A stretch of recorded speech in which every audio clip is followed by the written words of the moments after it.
నమస్తే, welcome to our channel. నేను మీ ప్రియాంకారావు. ఈరోజు మనతో పాటు ప్రముఖ పొలిటికల్ అనలిస్ట్ అప్పసాని రాజేష్ గారు ఉన్నారు. వారితో మాట్లాడదాం. నమస్కారం సార్. నమస్తే సార్. ఇప్పటి వరకు ఉద్యోగం చేయడం అన్నా, ఉద్యోగం కావాలి అంటే ప్రతి ఒక్కరికి తెలిసింది ఒకటే, అయితే ప్రైవేటు ఉద్యోగాల రూపకల్పన లేదా ప్రభుత్వ ఉద్యోగాల భర్తీ, ఈ రెండే. కానీ ఇప్పుడు కొత్తగా సీఎం జగన్మోహన్ రెడ్డి ఒక మంచి ఉదాహరణ చెప్పారని చెప్పి అనుకోవాలి. ఉద్యోగాల భర్తీ అంటే ఏంటి అంటే కొత్తగా స్వయంగా వారికి ఉద్యోగ అవకాశాలు కల్పించడం, వాళ్ళ కాళ్ళ మీద వాళ్ళు నిలబడడం. అవేంటి అంటే గొర్రెలు మేపడం లాంటివి అనేసి అంటున్నారు. అసలు ఏంటి నిజంగా అసలు ఉద్యోగాల కల్పన అంటే ఏంటి సార్? అసలు అంటే ఏపీలో ప్రజెంట్ సిచ్యువేషన్ ఏ విధంగా ఉంది? ఇండియా టుడే వారికి ఇచ్చిన ఇంటర్వ్యూలో ముఖ్యమంత్రి జగన్మోహన్ రెడ్డి గారిని ఈ యూత్కి సంబంధించిన అంశాల గురించి ప్రస్తావించినప్పుడు యూత్ ఎంపవర్మెంట్, ఎంప్లాయ్మెంట్ దీని గురించి అడిగిన ప్రశ్నకు సమాధానంగా ఉద్యోగాల కల్పన అంటే ఏదో కొన్ని ప్రభుత్వ ఉద్యోగాలు భర్తీ చేయటం, లేదు కొన్ని కార్పొరేట్ కంపెనీస్ ఎస్టాబ్లిష్ చేసి వాటిలో ఉద్యోగాలు ఇవ్వటం ఒకటే కాదు, సెల్ఫ్ ఎంప్లాయ్మెంట్ ప్రమోషన్ చేయాలి. అంటే లైక్ విలేజెస్లో గొర్రెలు పెంచుకోవటం, బార్బర్సు, తోపుడు బండ్లు, ఎస్ అవన్నీ సెల్ఫ్ ఎంప్లాయ్మెంట్, ఎవరు కాదంటలా.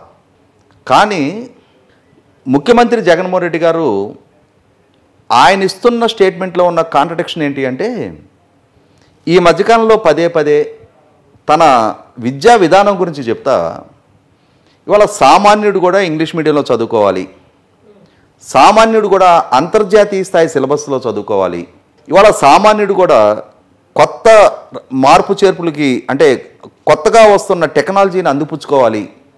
అందుకోసం అని చెప్పని నేను ఎలిమెంటరీ స్కూల్ స్థాయి నుంచి ఇంగ్లీష్ మీడియం ఇంప్లిమెంట్ చేస్తున్నా, 3rd క్లాస్ నుంచి టోఫెల్కి సన్నద్ధత అయ్యే విధంగా వాళ్ళకి కోచింగ్ ఇస్తున్నాం, international curriculum IB syllabus implement చేస్తున్నాం, నాడు నేడు అనే విధానంలో స్కూళ్ళని అద్భుతంగా తీర్చిదిద్దుతున్నాం.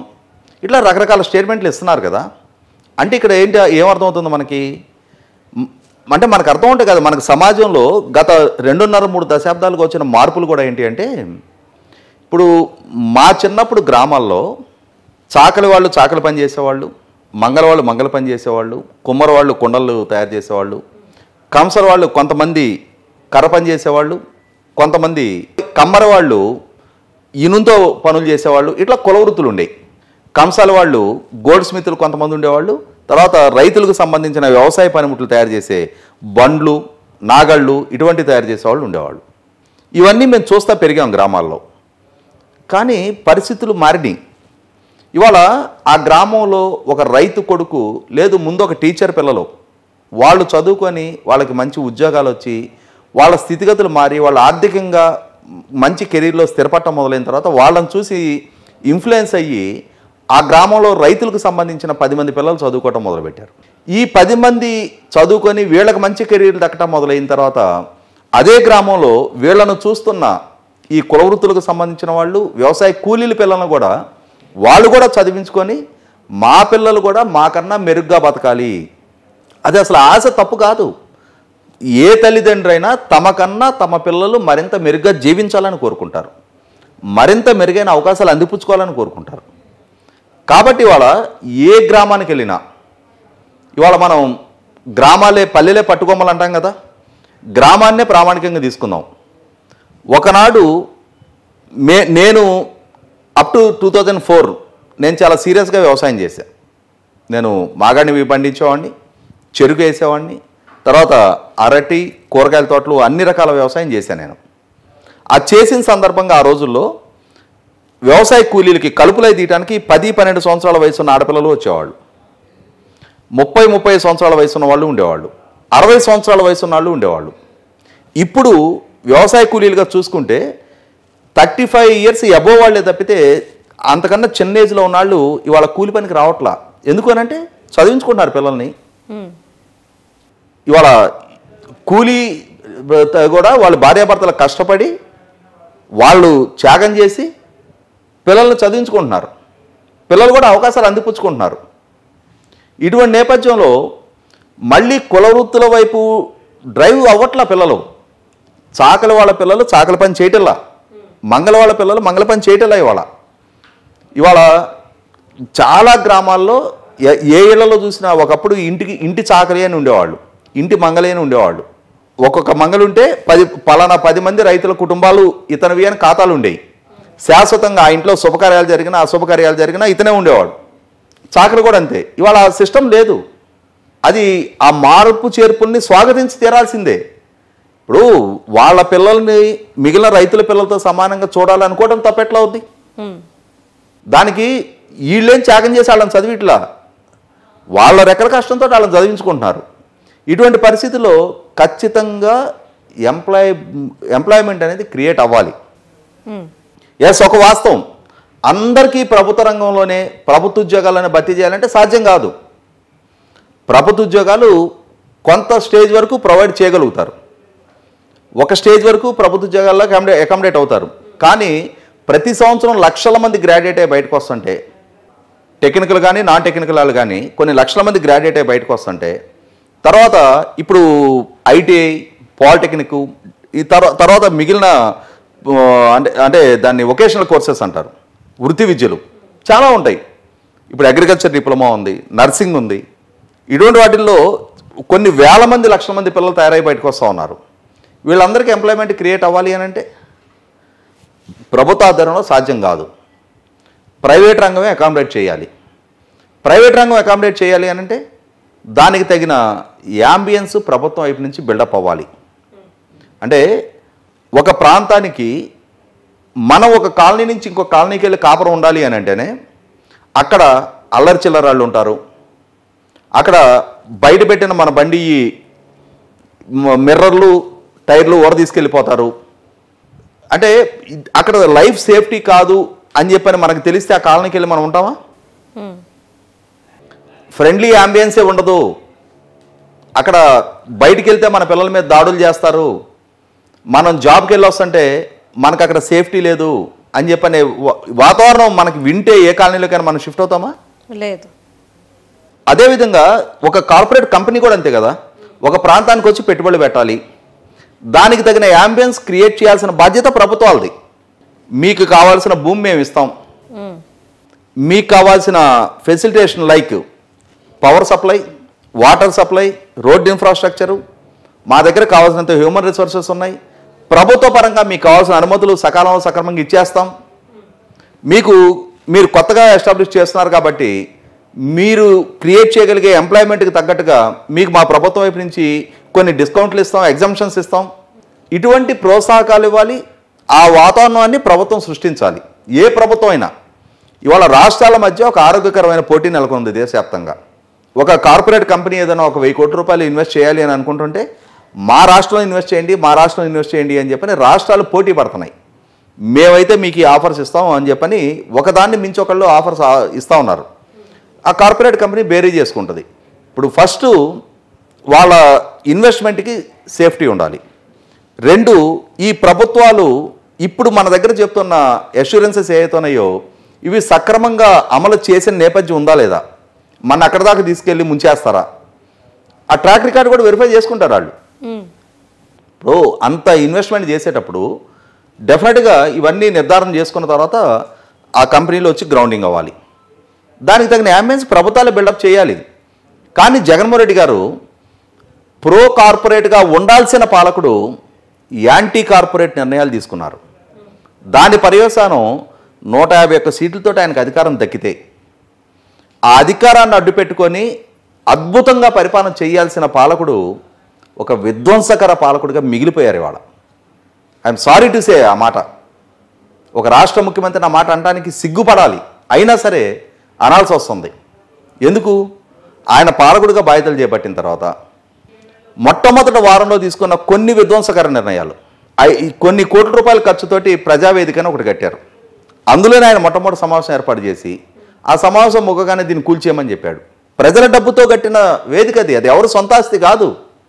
మీ సమావేశం పెట్టుకోవడానికి హోస్టింగ్ ఇచ్చింది అదే.